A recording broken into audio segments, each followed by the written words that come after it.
One bright morning in the peaceful village of Umueka, something unusual happened. A beautiful, mysterious woman appeared from the edge of the forest path. She was stunning, her skin glowed like morning sun on still water, her eyes held the mystery of 1,000 moons, and her body, well, let's just say it looked sculpted, almost like she had visited a place no one in the village had ever heard of. The way she walked with grace and confidence made it impossible for anyone not to notice her. But what caught everyone's attention the most was the large calabash balanced perfectly on her head. She did not speak at first. She walked slowly through the village square, past the market women, past the blacksmiths, past the elders, and most importantly, past the young men who stood frozen, their mouths wide open, watching her in awe.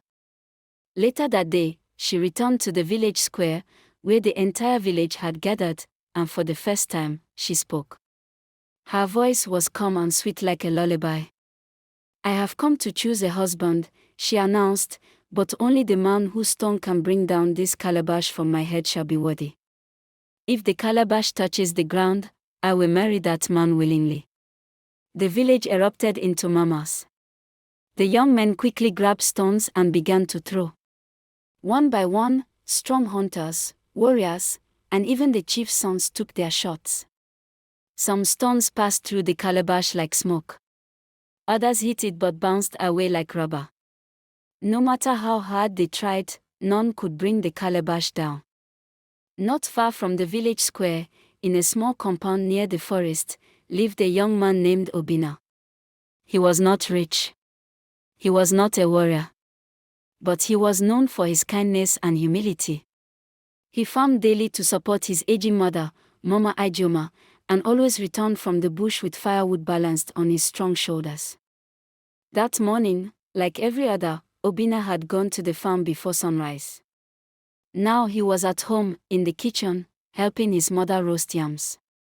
The scent of palm oil, onions, and fresh pepper filled the air. Suddenly, his friends burst into the compound, panting and shouting, "Obinna! Obinna! You won't believe what's happening. A beautiful woman with a calabash on her head has challenged the village. She said any man who brings it down will become her husband." Obinna wiped his hands and smiled. "And what has that got to do with me?" he asked, stirring the pot. But Mama Ijeoma turned to him and said, "My son, you have reached the age to marry. Go and try your luck. Maybe the gods have sent her for you." Obinna hesitated. "Mama, I don't want to embarrass myself like the others." But Mama Ijeoma touched his shoulder gently. "Just go. Sometimes, blessings wear strange clothes." Reluctantly, Obinna cleaned his hands, changed into a simple white wrapper, and walked toward the village square. By the time Obinna arrived, the crowd was restless. The beautiful woman stood tall and calm, the calabash still perfectly balanced on her head, not even shaking despite the many stones thrown at it. Obinna stood at the edge of the crowd. He didn't know what to do. Then, something caught his eye, a tiny stone lying near his feet. It was smooth, barely the size of a kola nut. He bent down, picked it up, sighed deeply, and said, "Let me just do this so Mama will not say I didn't try." He tossed the stone gently, almost lazily, toward the woman. It spun through the air, and the moment it touched the calabash, the impossible happened. The calabash dropped. There was a loud gasp. Then silence. Then shouting and cheering.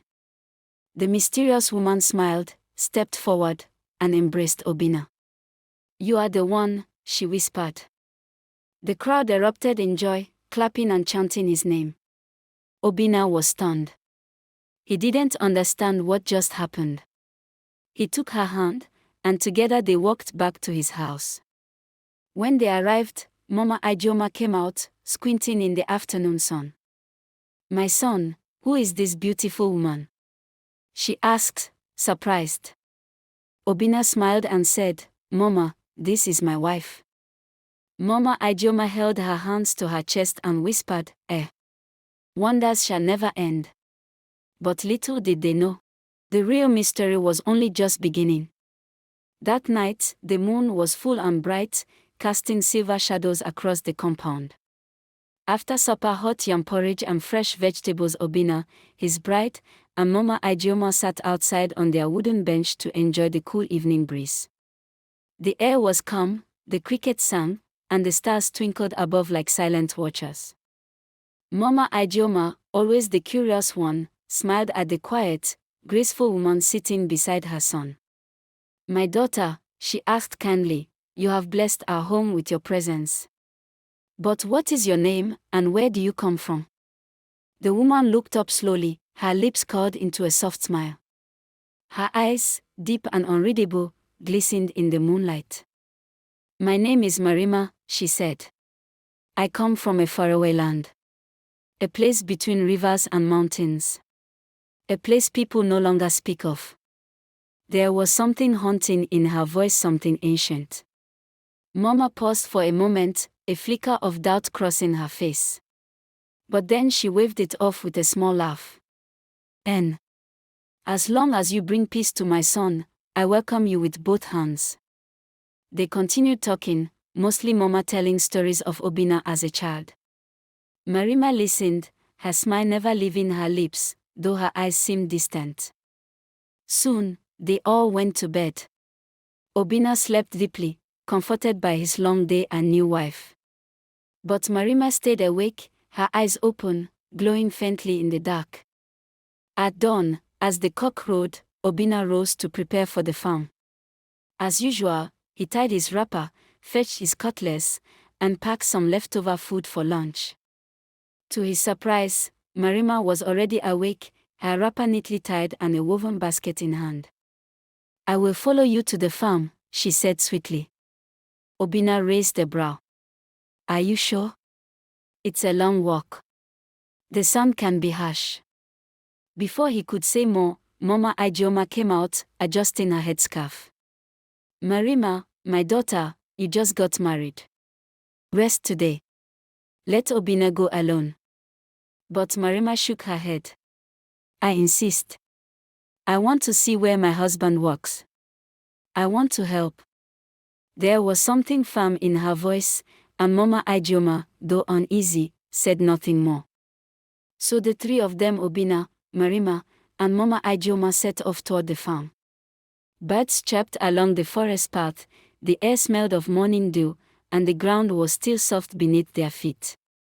But deep inside her, Marima was boiling. Her thoughts were not on crops or companionship. They were on revenge.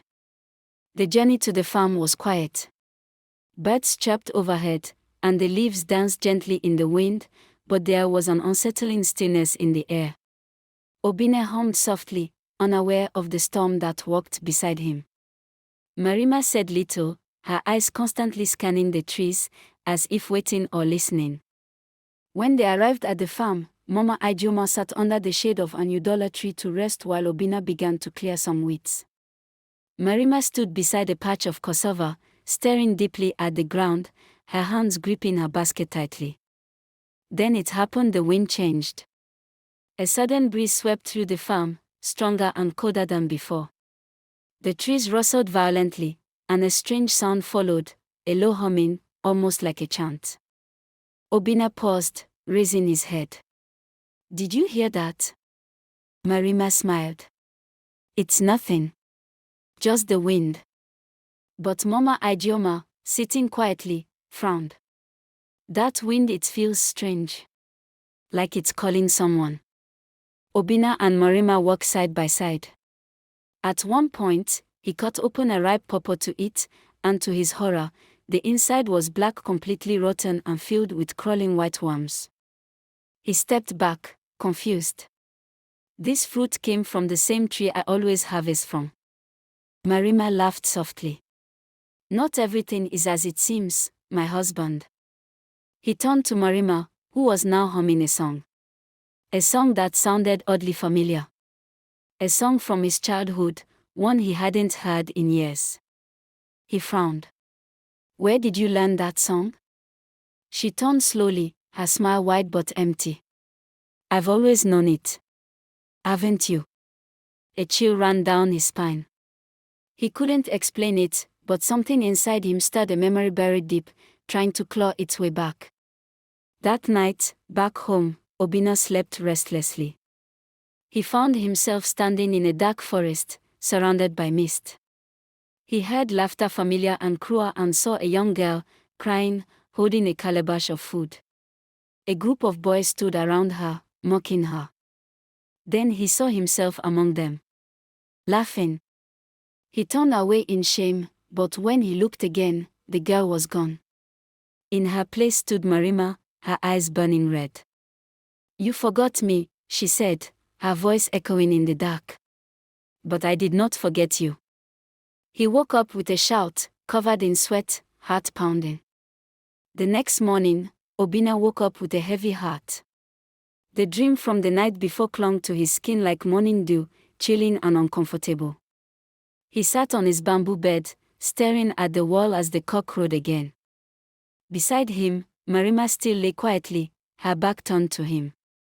She looked peaceful, but Obinna felt something crack in his spirit after the dream.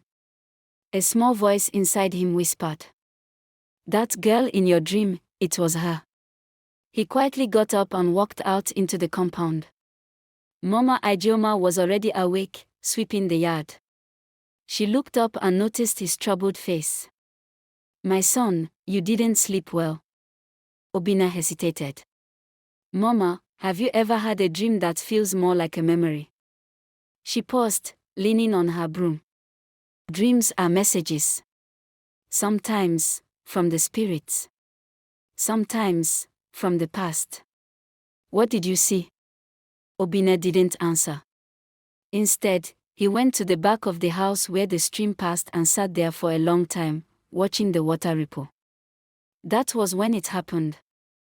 Later that day, while Marima was bathing behind the house, Obinna passed by without meaning to look. But what he saw made his blood freeze. On her back, hidden just below her left shoulder, was a faint but unmistakable scar. A burn mark, like the one from hot firewood. He remembered it. Long ago, during one of the cruel games he and his friends had played as boys, a poor girl had fallen near a cooking fire. They had all laughed, and she had run off in tears, her skin scorched. Obinna had forgotten about it for years. But now, the scar had returned on Marima's back. He stumbled backwards. His legs felt weak. "It's her. That girl, it's her." That night, Obinna couldn't eat. He sat quietly in the corner of the hut, watching Marima, who hummed that eerie song again while stirring a pot of soup. After she went to bed, Obinna sat outside with his mother. He finally spoke. "Mama, I think Marima is someone from my past. Someone I hurt." Mama Ijeoma frowned. "What are you saying?" "I saw a scar on her back. And I've been dreaming about a girl we once mocked. She was carrying food to her grandmother and I poured it away. She cried. She burned herself. She ran into the forest and never returned. No one heard about her again. We all thought a wild animal ate her. That scar is the same. Mama, what if she came here not for love but for revenge?" Mama Ijeoma's eyes widened. "Obinna, you must be careful. This woman didn't enter this village like a normal bride. She came with a challenge and a calabash no man could touch. That is not ordinary. There is power around her. And spirits don't forget pain." That night, Obinna couldn't sleep. He lit a small fire in the backyard and stared into the flames. Suddenly, the fire roared higher on its own, dancing wildly.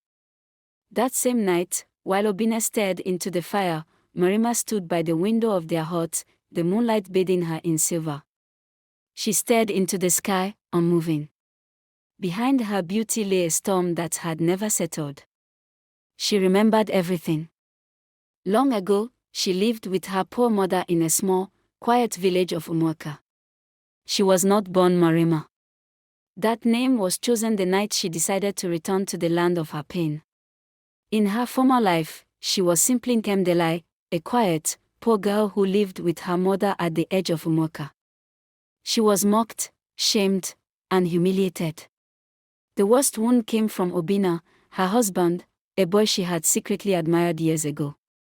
One afternoon, she was taking food to her grandmother, which her mother had prepared and sent her to deliver. Obinna and his friends attacked her and bullied her. He took the calabash from her hands and poured it on the ground while his friends laughed. It was the first time the boys had done that to her. Whenever they see her in the village, they will call her names, reminding her how ugly and unkempt she was. This hurt her deeply. Especially Obinna, whom she loves secretly. Then came the fire the moment she tripped near the cooking stand while running away in tears. The burn stayed on her back for years. But the burn in her spirit, that never healed. Nkemdelai left the village that night, running deep into the forest, where her cries were heard by beings that lived between the trees and the wind, the forest spirits. They welcomed her, took her in, changed her. She was no longer just a girl. She became something in between, not quite spirit, not quite mortal. Her beauty was carved by enchantment. Her calabash was no ordinary vessel, it held the ashes of her past and the spirit's blessing. Only the man who wounded her soul would have the power to bring it down. And he would never know why. Until it was too late. Marima had watched Obinna for weeks before entering the village.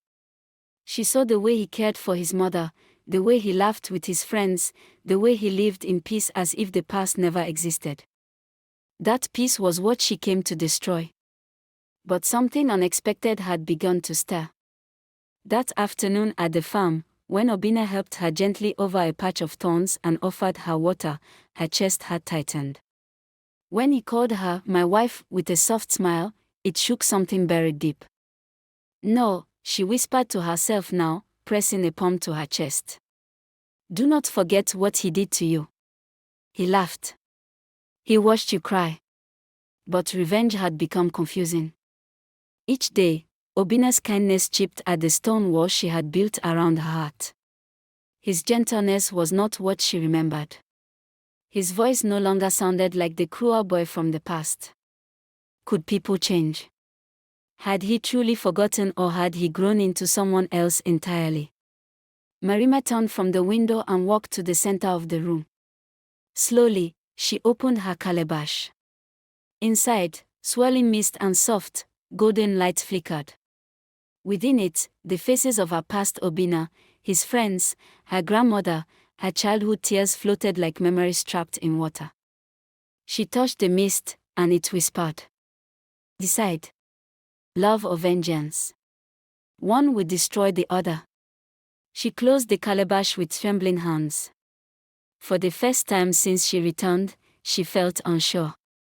3 days passed. Obinna noticed Marima becoming quieter, often slipping away in the evenings. She no longer sang when she cooked. Her smiles felt thinner, like a mask slipping. But he said nothing.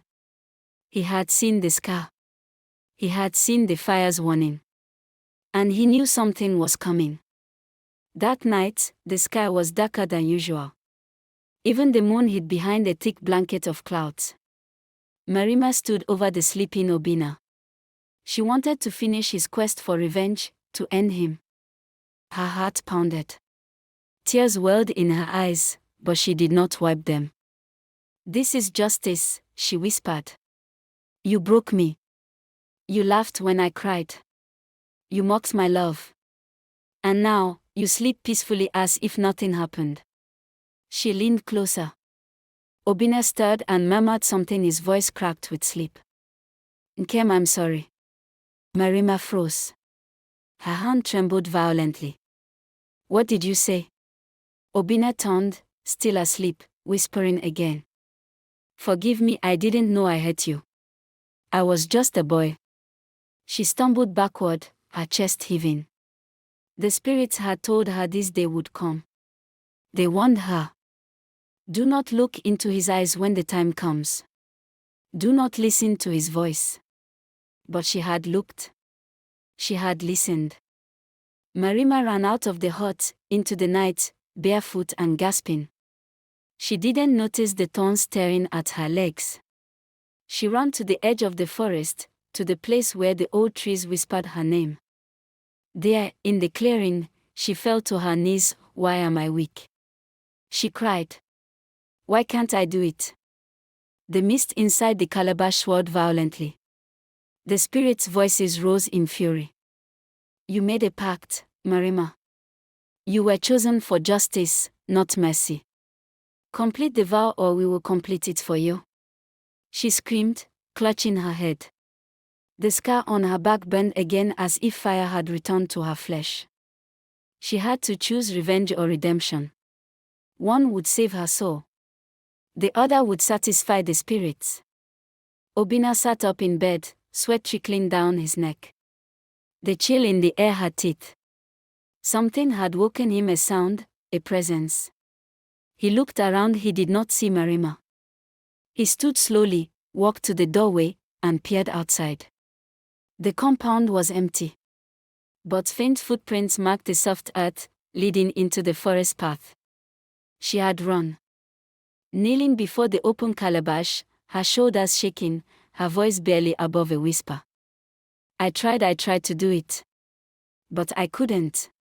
"Why couldn't I?" Obinna stepped forward. "Because you're not a killer, Nkemdelai." Marima froze.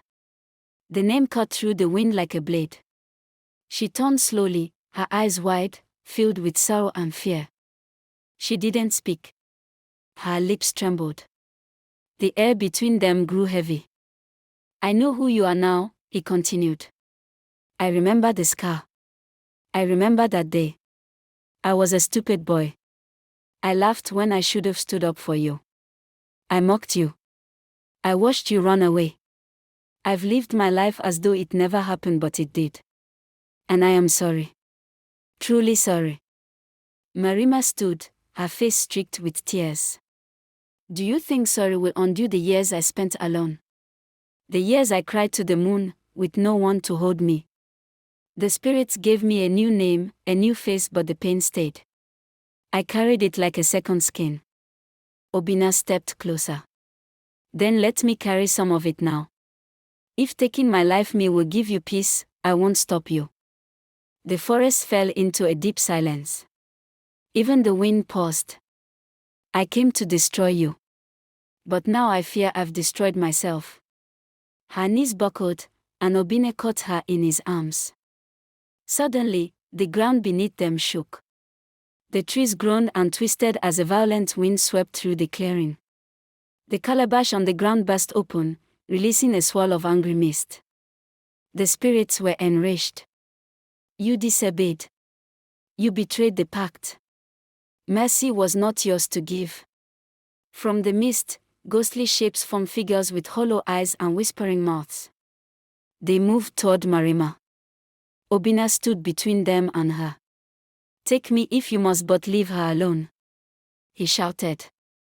The spirits hissed. Marima screamed as the mist began to pull at her spirit, trying to drag her back into the forest realm she had escaped from. Obinna grabbed her hand tightly. "No. You don't belong to them anymore. You belong here with us."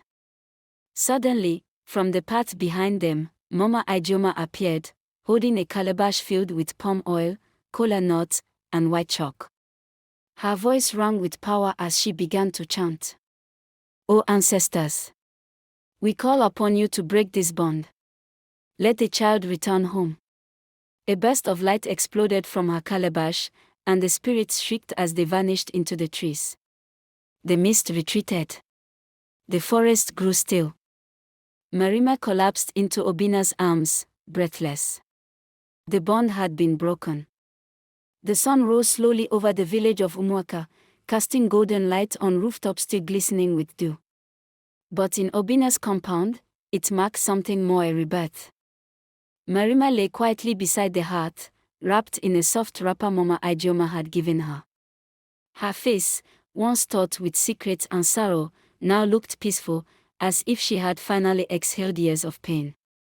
Obinna sat beside her, gently rubbing a warm herbal balm onto her scar. She didn't flinch anymore. The wound was no longer a curse, it was a mark of survival. Outside, Mama Ijeoma prepared a pot of yam porridge, humming softly. She's free now, Mama whispered to herself, dropping a leaf into the pot. The spirits have let her go. But the journey ahead will still take strength. In the weeks that followed, Marima remained quiet. She spent most of her time helping Mama in the garden, sitting beneath the Udola tree, and listening to the village children play. The villagers, who once saw her as a magical mystery, now saw a woman learning to be human again. At first, Marima found it hard to sleep. She feared the spirits would return, that the whispers would begin again. But each night, Obinna would sit by her side, holding her hand, whispering, "They are gone. You are safe." And gradually she believed him. One afternoon, she stood in front of a small mirror and saw herself, not the enchantment, not the revenge, not the mask the spirits gave her, but Nkemdelai, the girl who once dreamed of love, forgiveness, and peace. She turned to Obinna. "I want to go to the stream. Not to hide. Not to wash away the past. But to fetch water like a wife should for my family." Obinna smiled. "Then let's go together." Seasons passed. The scar faded. The calabash, once filled with mist and magic, now sat on a shelf, holding nothing but dried flowers and kola nuts. It was no longer a vessel of vengeance, it had become a simple memory. Marima, now fully embraced by the village, became known for her wisdom and calm strength. Children would sit by her feet to hear tales not of spirits and revenge but of forgiveness, courage, and choosing love over hate. And every morning, Obinna walked with her to the farm. Side by side. In peace. The birds sang low in the trees as the morning sun painted gold across the thatched rooftops. Smoke curled gently from the kitchen hearth, and inside, the small compound that once held shadows of secrets was now filled with laughter. Marima sat beside Mama Ijeoma, peeling yam with steady hands. "Mama," she said softly, "do you think they'll ever truly forget what I was?"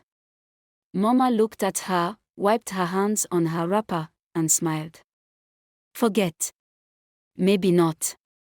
But forgetfulness is not as powerful as forgiveness. And you, my daughter, are forgiven." Marima looked down at her hands, hands that once trembled with rage, now calm, steady, and full of grace. She had shed her past like a snake sheds its skin. Each day she woke up, she chose not to be the vengeful spirit they sent, but the woman she was always meant to become. Later that evening, as the orange sun dipped behind the palm trees, Obinna led her to the village square. There, the elders had gathered. Not to cast judgment, but to bless. An elder stepped forward and held up the once feared calabash. "What once carried spirits now carries peace," he declared. "This woman came in mystery, but stayed in truth. She has shown us the power of mercy." Marima knelt, her head bowed, tears flowing freely. Obinna stood beside her, holding her shoulder firmly. They danced that night under the stars, not as strangers bound by a strange fate, but as husband and wife, reborn in the eyes of the village. 1 year later, the Udola tree stood tall at the edge of the farm. Under its shade, Marima sat weaving a small cloth while her baby, wrapped on her back, slept peacefully. Obinna walked up, carrying a bundle of firewood and a wide grin. "He has your nose," he said, picking at the child. "But my loud cry," she teased, both of them laughing. The past, with all its pain, had become a distant drumbeat, still present, but no longer controlling the rhythm of their lives. And as the wind blew gently through the leaves of the Udola tree, Marima whispered, "Maybe I was sent here to find pain. But I stayed because I found love." And beneath that tree, a once cursed woman and a once naive boy held hands, two souls, scarred and shaped by fate, finally at peace. The true end.